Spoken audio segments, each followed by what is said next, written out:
at Mayo experience CIMB Classic DraftKings picks and preview. The first thing you should know about this tournament is that it is in Kuala Lumpur, which is in Malaysia, which is a 12-hour time difference. So if you look at the sheets and you see guys that are teeing off at 7:30 a.m., they're actually teeing off at 7:30 p.m. Wednesday night. So if you enter some DraftKings golf tournaments, just know that it starts Wednesday night, a full 12 hours before you're usually expecting golf to start. So be cognizant of that. Every single year, I encounter people who reserve entries into tournaments and they completely forget that the lock is super early. So I'm letting you know right now, pay attention to that. Do not forget, unless you're playing head-to-heads against me. Or my guest today, Ben Rasa from fanvice.com. You mean you wouldn't care about that, would you?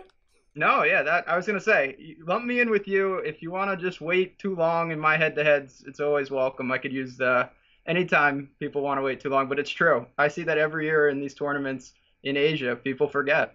And so the big thing this week is there's 78 players in the field. There is no cut. It is a no-cut event, so you're going to get everyone for all 4 rounds. And the big difference between, outside of the field size, between the Safeway Open and this event is we actually have some really top-name players here because they stick around for this tournament and then they go and play the WGC next week. Well, a lot of these guys will either take a vacation or just go back and play Sanderson Farms. So what do you really want to do roster construction-wise for this course right off the top? Do you try to jam in as many of these elite guys as possible and not worry so much about the bottom end because there's no cut?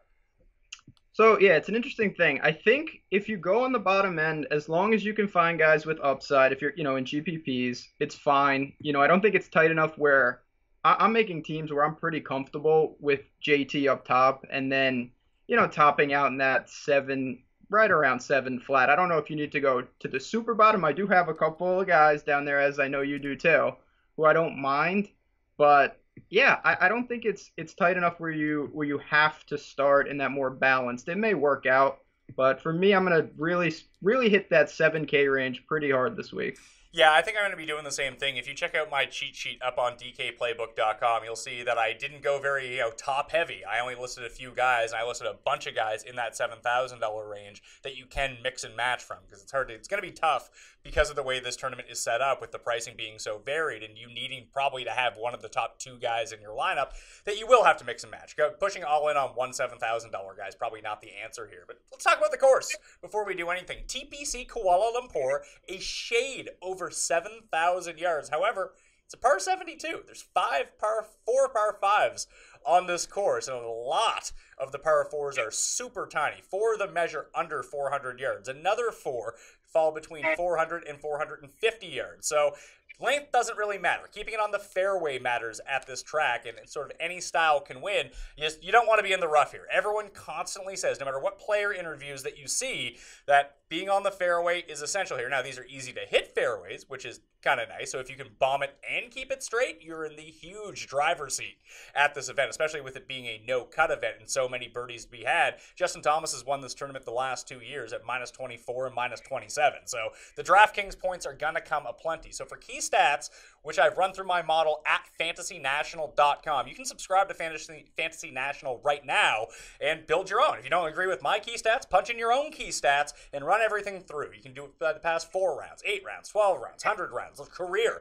Any way that you want to customize your model, you can do that at fantasynational.com. Also has a lineup generator and live ownership projections, which change based on what we're seeing closer it gets to lock time. And again, lock time this week, 7:30 p.m. Eastern time. Do not forget that. But the key ones that I'm looking at here, number 1, I have strokes gained approach. It's been the biggest corollary, although there's no shot link data for this course, or even next week because it's over in Asia. That seems to be the key trait of the guys that have performed well at this course over the years. I mean, Ryan Moore's won this course 2 years.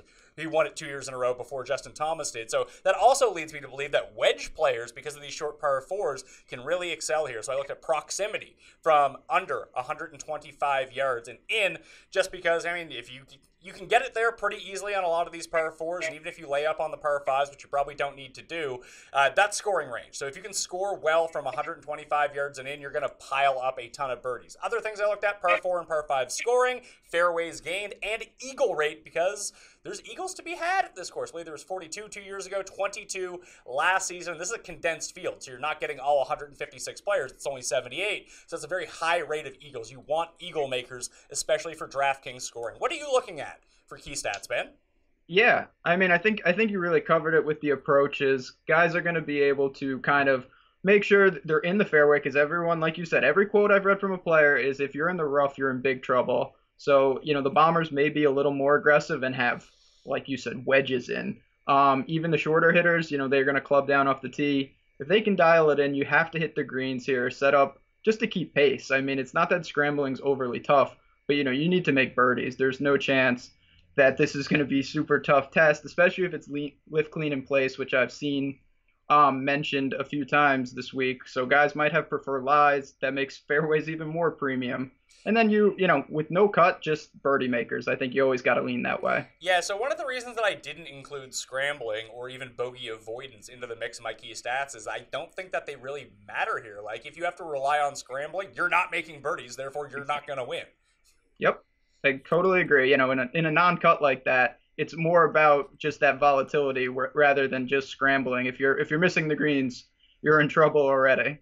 All right, so let's get into the big question of the week. With pricing being so stingy and the expensive guys being super expensive, there's going to be a critical choice that people need to make at the top between Justin Thomas and Hideki Matsuyama, the two guys that basically dominate no-cut events. We've seen JT perform really well at this event, and he ended up winning Tournament of Champions as well. Hideki has had a lot of success at no-cut events in the past as well. So if you look at them price-wise, you're going to see that there is a big discrepancy. Justin Thomas is $12,300. Hideki Matsuyama is $11,200.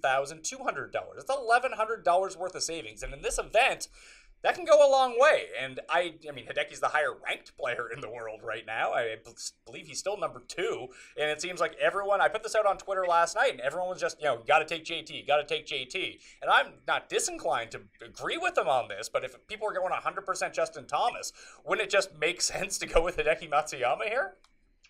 Yeah, I mean, for me, a lot of it's going to depend on where I can gauge this ownership because the talent gap is pretty significant. The top end is super premium, and Hideki 1,100 is significant for a savings. And if you can get him at half the ownership possibly of JT, that's something that I'm really going to have to consider. In a vacuum, I also lean Justin Thomas. It's hard not to lean him. I mean, he's back to back. It could be a three-peat. That's absurd. Hideki is certainly not someone I'm not going to have zero. I don't think is any reason to fade him. But if I see that everyone is either going super balanced and kind of starting in the 9K or just plugging in JT and working from there, I think Matsuyama and Paul Casey might fall in the dead range. Based on the live ownership projections from fantasynational.com right now, and again, these will change the closer that we get to lock and more people input data and we can kind of gauge what the touts are saying about the industry and the popular sentiment. Right now, Justin Thomas is projected at 26% own, Hideki at 18%, Paul Casey at 20%, because I think that makes more sense for a balanced lineup where you take Paul Casey and then you can afford more of the high-end guys because he's only 10-5. But let me pose it to you this way, because I'm going to play 20 lineups. I'll probably just split between Hideki and Justin Thomas and cover my ass on both. But if you were just playing 1 or 2 lineups in one of these large tournaments, if Justin Thomas, I don't even believe that 26% number. I think it's going to be way higher than that. So like 30, 35%. If that's going to be the case and you're only entering one lineup and you'd want to try to win a tournament, does it make sense to completely fade him? Yeah, I think so. For me, it actually depends on where that ownership falls. If it's 26%, and I totally agree, it's going to be north of 30, I would play Justin Thomas at that ownership. But man, if he creeps 35, even 40%, depending on the buy-in, I think it's a worthwhile fade. You're getting savings with Hideki, and I don't think anyone would really be stunned if come Sunday, Hideki's sitting up top. I mean, it's not like he has bad course history. It's just Justin Thomas is on a tear that we've never really seen at this place. Do you think that there's anything to buy into Justin Thomas coming off the career year, President's Cup, and then he wins the FedEx Cup, and he has a major now that maybe he doesn't really care about this tournament anymore? Yeah, I mean, I do think that honestly, normally I'm like, oh God, I don't want to play a guy who's won, but I think him getting the three-peat helps in this situation with him because at least he has something. If he didn't have anything, there's not a lot of boxes he hasn't checked after last year's just monster year. So motivation, at least he has some narrative, but again, Hideki is no slouch. So I'm with you. If that ownership starts creeping up, definitely keep an eye on it and be ready to pivot. Well, if you just based it off current trends, whether it's the last 8, 12, 24, 36, 75, 100 rounds, I ran my model each time from each different time period, and Justin Thomas didn't finish any worse than third in any one of those ranges. The only one he came third in is over the last 8 rounds, which is kind of nuts, and he's first in most of them. So objectively, I like Justin Thomas as a play, but can you explain to people who might not understand that if they're playing a large tournament, why fading him would make sense if you're only going to play an entry or two? Yeah, I mean, so it's basically all about leverage. In a tournament like this, if 40%, or say you want to go extreme, say 50% in certain circumstances, have Justin Thomas, if you play him, you're kind of still going to be competing with all those people. If, he hits, you still kind of have 5 other guys. But if you pivot to someone at, say, a third of the ownership, if that guy can beat him head to head, and I think, even if I do consider Justin Thomas the favorite, say it's 60-40 over Hideki.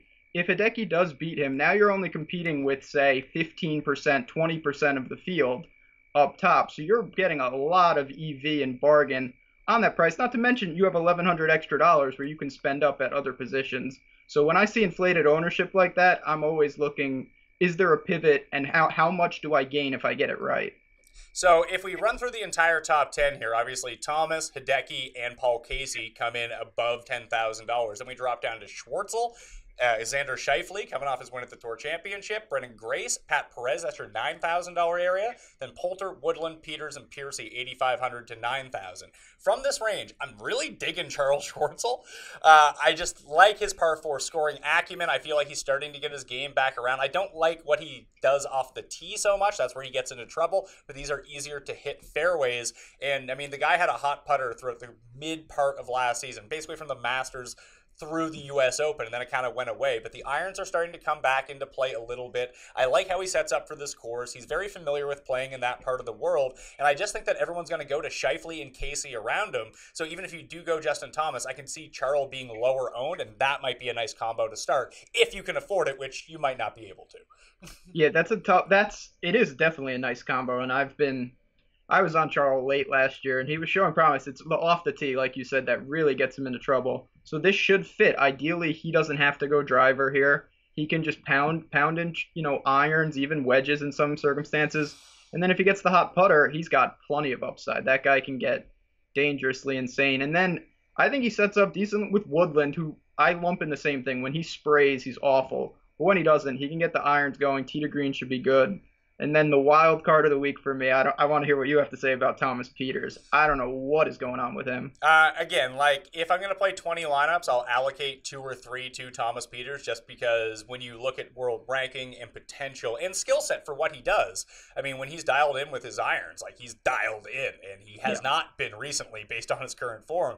But when you compare his talent versus Woodland, versus Poulter, versus, I mean, who's a better player, Xander Schauffele or Thomas Peters? I mean, Schauffele's playing better right now. I think that the majority of people would say it's Thomas Peters, wouldn't they? I mean, I certainly would. Peters is a guy. His talent when he's going is really in rarefied air. Now his form has been bad, really bad, and it scares me. I think a change, obviously he doesn't play most of the time in Malaysia. I think a venue change and kind of a reset, this might be a good fit for him because his skill set, when I look at it on paper, should really translate to a place like this, and he has plenty of upside at 8,600. I just think that he's a nice pivot play because Woodland's going to be super chalky. I think Steele's going to be super chalky as well coming off the win.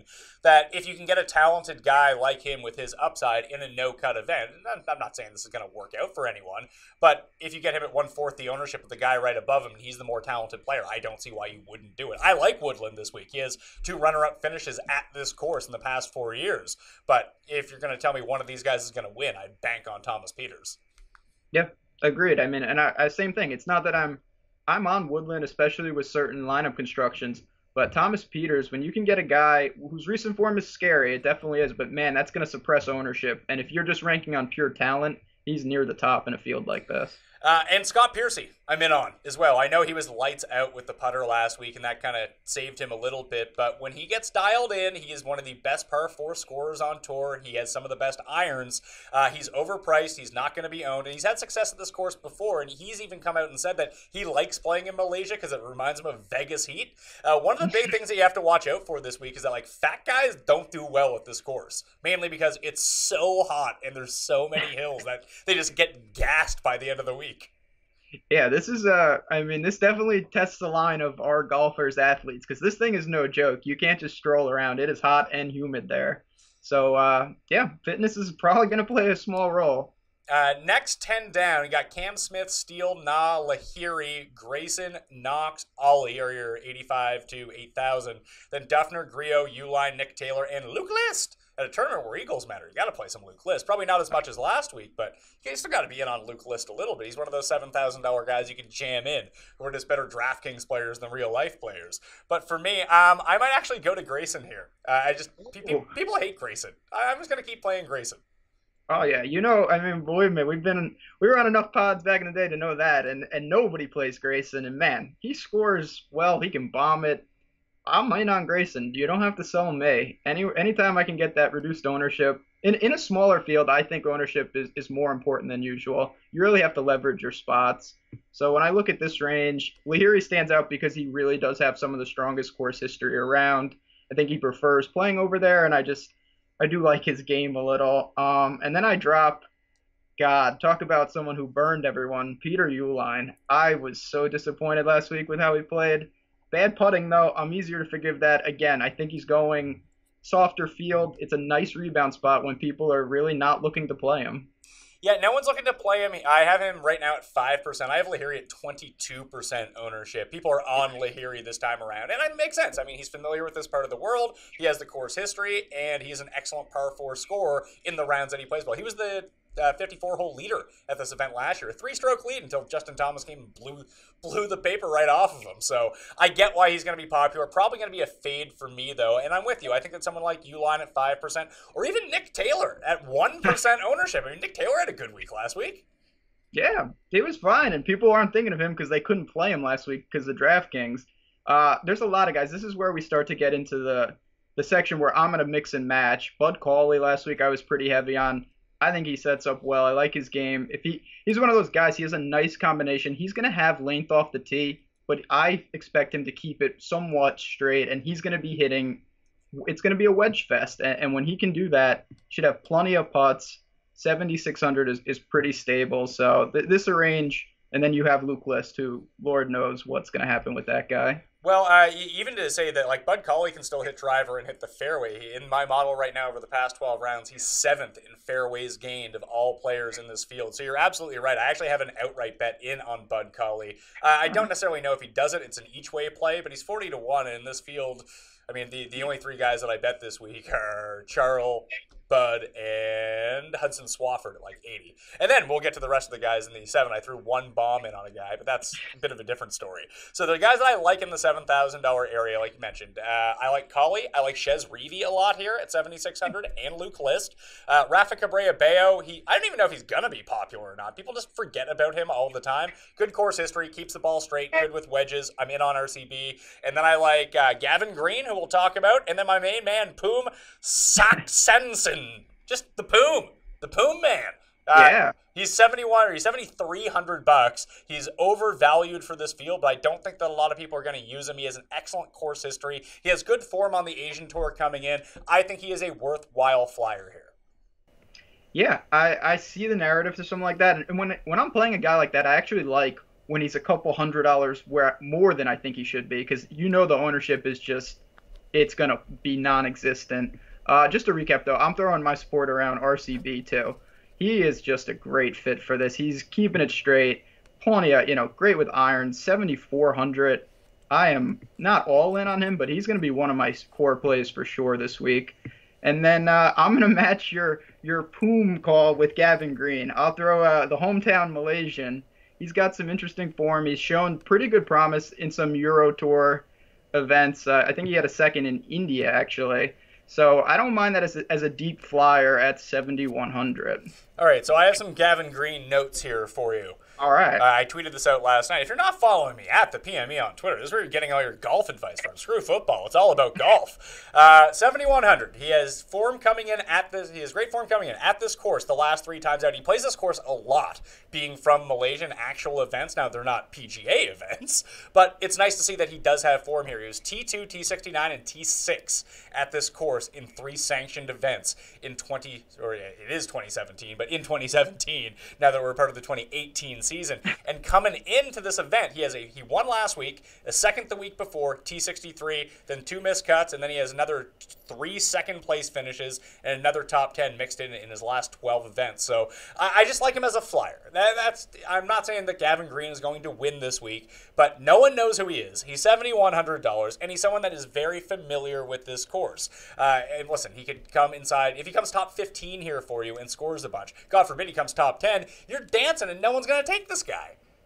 Yeah, you have to, in a no-cut event with, limited options, you kind of have to find a narrative for how are you going to make up ground. I mean, you can pick 6 solid guys, but you're really cutting your margins thin if they're all going to be somewhat popular in big field tournaments. It's just very hard to get ahead. So if you take a flyer, and he doesn't need to win, he needs to, make some eagles, make some birdies, get a streak or two, and have some placement points, and you're going to be sitting pretty and ahead of a lot of people. Scott Hend is right there, too. I don't mind Scott Hend. I prefer Gavin Green in this situation, but I'm just looking at the calculated projected ownership right now. I have Gavin Green at sub 2%, and then you're dealing with guys like Harold Varner, who are going to be 14%. Cabrera Bello is only going to be 11%, which is nuts. Jimmy Hahn's going to be like 18%. Graham DeLette's going to be like 20%. Gavin Green has better than a 1 in 10 shot of beating Graham DeLette this week. It's probably like a 1 in 4 chance to beat Graham DeLette, but just that difference, I think, can really make you some money here. Yeah, absolutely. And I mean, I've said this before about Scott Hend. He gets colors on the app with holes that you didn't even know existed, because he is as dangerous as they come on both sides. You can pencil him in for a couple eagles and probably a couple doubles. So if you get the good side of him, he has the upside of, pretty much anyone. It's a very dangerous play. I don't mind in certain situations, but you got to make sure that the rest of your team can balance out that volatility. Just bet him first round leader, you'll be fine.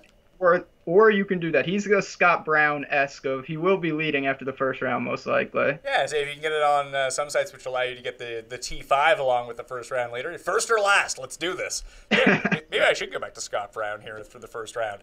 For the $7,000 and below guys that I'm targeting, I mean, the main guy that I'm targeting here is Hudson Swafford. It's weird, almost like JT, no matter how many times I run it over any sort of stretch of range, that Hudson Swafford just pops up inside the top 5. And it's terrifying, but this is around the time of year when Hudson Swafford gets going again. I mean, he got his win at Career Builder last year, played really well through the swing season. I don't understand why he's so cheap. And I don't even think he's going to be the chalkiest guy down there. I think that Keegan's going to have more ownership. Stuart Sink, who I also like, is going to derive more ownership. And Swafford's just a play, man. The guy makes birdies. That's why it's the reason to love him. Yeah, I'm 100% with you. He's definitely my favorite play, sub 7. I think he's one of the more talented guys down there. Sets up well for a no cut. Everything trends with him.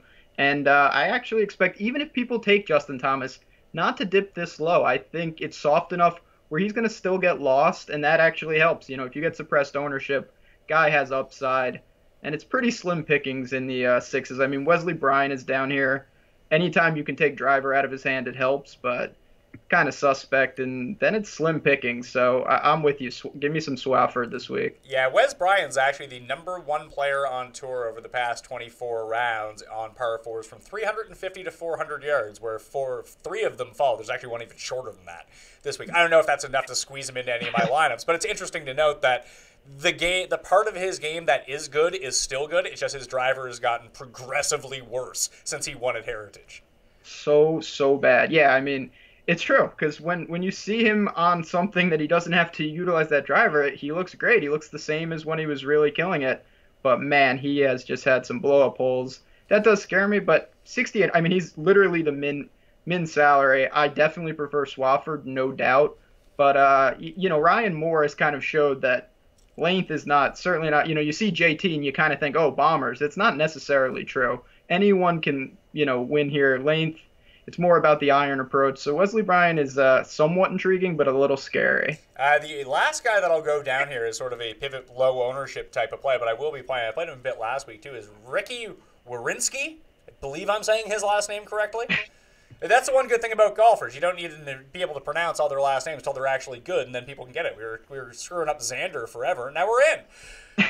Yeah, right. Everyone just calls him the X-Man, and no more mistakes to be had. But he's just been playing well, which is kind of terrifying. He's top 20 in my model here. He's been scoring on par fives, which I really like. I think he's a nice alternative to Kevin Tway. If people talk themselves into, oh, there's easy par fives, I'll use Kevin Tway. I think Wawrinski is probably the better way to go. Yeah, it is interesting because I'm doing that somewhat too, and I always say this, I try to correlate my lineups. So I'll have Tway in some certain lineup constructions, but I don't think you need to go there automatically. I'll counter your boy with one of mine. CT Pan is at 7K. He's CT Pan. Yeah, come on, a little guy, not suited for those super long courses, even though he does hit really long irons well.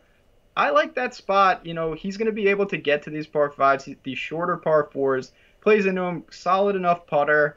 No one, you're talking, you would know better than me. CT Pan can't have many percent allocated to him this week. So if you want a deep flyer for a tournament, I'm going to look to him. Probably a couple shares for me. Where's CT Pan at here?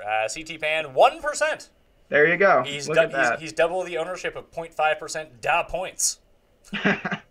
Yeah, it's worth a flyer down here. With no cut, you're going to get those 4 rounds, and guys can go low. So I'm more willing to take a flyer if I see a narrative where the guy can get a T20, a T15. I think if I was going to go with that sort of player, I'd go with the one who scores really well on these short par fours, and that's Wee Kim. He's only $7,100. Oh, your boy, you love that guy. Wee Kim. Yeah, go. That's the rally cry. He's been, I see Wee Kim sometimes make 4 or 5 birdies straight. And then he makes the worst possible shots? Yep, yeah. It's boom or bust, but again, I keep killing this, but when you have no cut, that is kind of what you're looking for. Scott Hend is the same way, boom or bust. You can live with that if he's scoring and outscoring his placement. That's what it's about this week. It's not just where you finish. You got to outscore your placement in an on-cut. Any love for Si Woo or Hao Tong or even your Jazz on Jazz?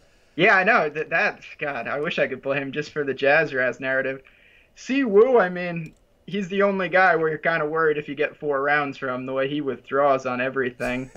Somewhat interesting. His price a little up there. I'm just so plugged into RCB, and if his ownership is truly around 15%, I'm just going to absolutely load up because I think he's significantly better than both Kim and Hao Tong Lee in that range. I just think that Hao Tong is going. People like Hao Tong Lee, it feels. Yeah, no, he's got a Brooks Koepka-esque, where a smiley, where people just love to play. There are certain guys where first signs of life or a couple good tournaments, people will just jump on him automatically. It inflates ownership. He's a good player. 73, I don't mind it, but I will probably look elsewhere. I'd rather just take Patrick Rodgers and watch my money burn. Hey, listen, you can be right on Patrick Rodgers 3 times a year. Yeah, literally, and that's every other time you will be punished when you take that guy. Okay, how about Jazz Jan? Do you know how to say this guy's last name? Are you kidding? I can barely say. I saw his first name is Jazz, but yeah, Jano Watatananand or something like that. He's I've seen Jane Watananand. Yeah, that's extreme. Very extreme. God, I want to play him. I looked at his stats hard. He's one. There's a bunch of these Thai golfers, these young guns that some of them have shown some promise, but I think your dude, the Poom man, even though he's more expensive, is as egregious and wild as I'm going to get this week. Yeah, so all in on Poom. That's what we're doing. Yeah, it's settled. Oh, he's going to have such awesome nicknames when he wins this week and hits it 400 to 1. Yeah, it's a week. You're going to have to take some guys. Like I said, the bottom half of this field, the real good ownership, it's guys we probably haven't heard of. The guys who play on the PGA Tour are going to get inflated just from name recognition alone. And I'm actually looking to go to those guys. There's some good players in Asia who are on Euro Tour or even the Asian tour that I'm interested in. Final guys that just rate out really well in my model that I was kind of surprised by. Cam Smith was one of them. Ben Crane was another one.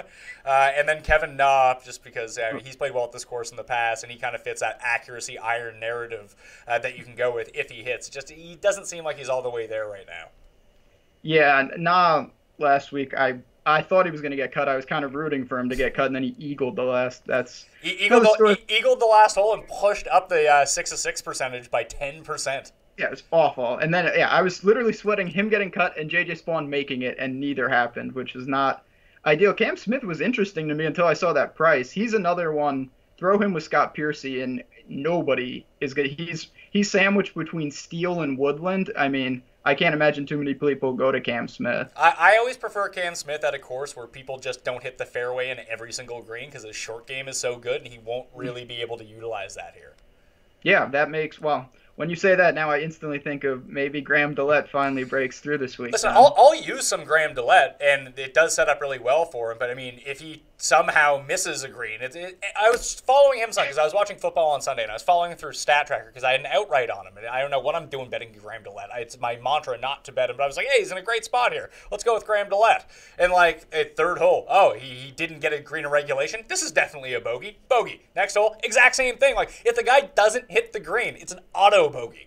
Yeah, his scrambling it's insane. It's non-existent. And it's weird because it's not even his scrambling; it's his around the green game. Like I would much prefer he miss the green and be 60 yards away than be 10 feet away. It's a death sentence. But if there's a course again where we can hope that maybe he just absolutely murders greens in regulation and gets going, it's kind of here. I will definitely have more than 0%, but it is hard to take a guy where he can't really get up and down. All right, two final things. One, will you play any lineups that don't have either Justin Thomas or Hideki in? Oh, yeah, definitely. For sure? Yep. I mean, I'm reducing my volume this week, so I'm only going to have 20 lineups. I'm definitely going to start some lineups with Casey and Schwartzel. Okay, and number two, what is the maximum amount of salary you will use in a lineup? The maximum? I'll use the whole 50,000. Really? I always find it I find I gain a bit of leverage by leaving even $100 or $200 on the table in these no-cut events. You definitely do gain. I've seen stats where it's ridiculous that like 75% of the field use 50 or 49.9, and you're not giving up anything if you're at 49.7. I'm not saying leave 2,000 on the table. It depends. Lineups where I may use 50,000 is if I have someone like Gavin Green. That'll be enough differentiation where I don't think I'll be duped. But if I have, 6 guys that I think are probably all north of 10% ownership, I'll probably try to twist it to leave 300, 400 on the table. Makes a lot of sense. Ben Rasa, follow him on Twitter at JazzRaz. And Ben, tell everyone about the FanVice show and the FanVice package. Yeah, come on over, fanvice.com. I have a pod. Me, Andrew Barron, and Fantasy Golf Man. Tim Frank has joined the team. He replaced me. Yeah, no, we couldn't replace you. There's nothing that can replace Pat Mayo. But, it's fun times, obviously. We got NBA coming up. NFL is rolling along. I'm doing that, juggling 2 sports right now. And then 2 sports. Yeah, that must be so tough. I'm not on your level, but, man, it's tough sledding. Sundays are, like, brutal. Yeah, Sundays are rough. Yeah, it really is. Man. Monday Night Football was a welcome rest last night, just watching that train wreck. But, it's a good time. Stop over fanvice.com and have some fun. All right, check it out. And for the record, Tim is probably far more better at information than I am on that show. Shout out to Tim. Tim's great. And shout out to Barron as well. You can follow me on Twitter at ThePME, on Instagram at ThePME, and for the running Facebook feed with all my content, that is also up at Facebook.com/ThePME. Exclusive clips, mostly Cuss being a maniac, but they're up there that maybe you didn't see during the show. Some off-air conversations where he's just as crazy as he is on the show. Also, subscribe to the Pat Mayo Experience on iTunes, on Stitcher, Podomatic, Audio Boom, and Google Play for the audio versions, and on the DraftKings YouTube page for the full uncut video versions of the show. The cheat sheet is up at DKPlaybook.com right now, and I'm out of here. Good luck this week. I'll see you next time.